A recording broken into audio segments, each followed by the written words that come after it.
So I wanted to ask you, well, how did it begin for you all? I mean, in my case, people who know my journey know that one of the things that led me down this path was a crisis in my family with my son many, many years ago.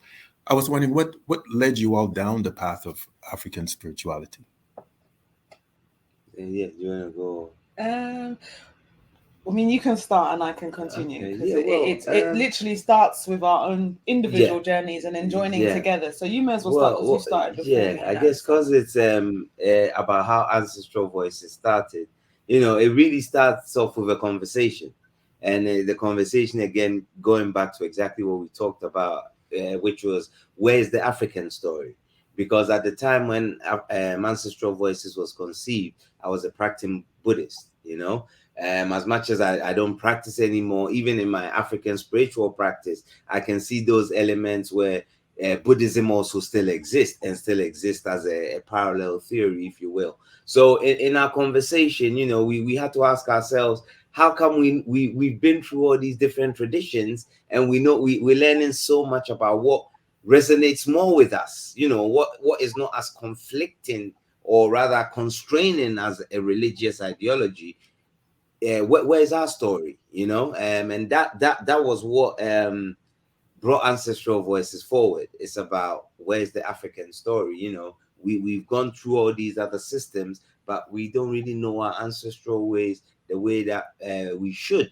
So mhm. that's for me where the story started. That conversation. Yeah, so Dalian was already on the path in terms of paying reverence to his grandma.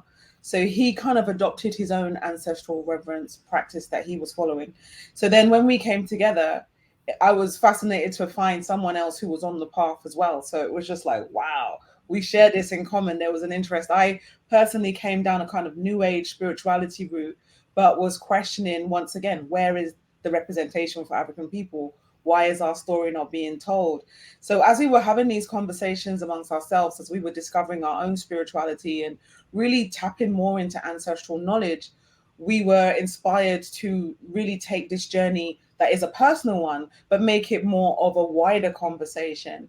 And that's what led to us coming together to make the documentary Esoteric African Knowledge, which we started filming in 2010. And that was literally because we had this idea that if this is inspiring to us and this is fascinating to us and all this information that we've been told historically is negative and evil and primitive and backwards and all these terms that are used, but we were learning all these teachings, we're like, this is actually empowering, this is very inspiring, this actually, we can look at tenets from here and see they exist in other spiritual traditions. So one is why why is one being stigmatized and another being revered?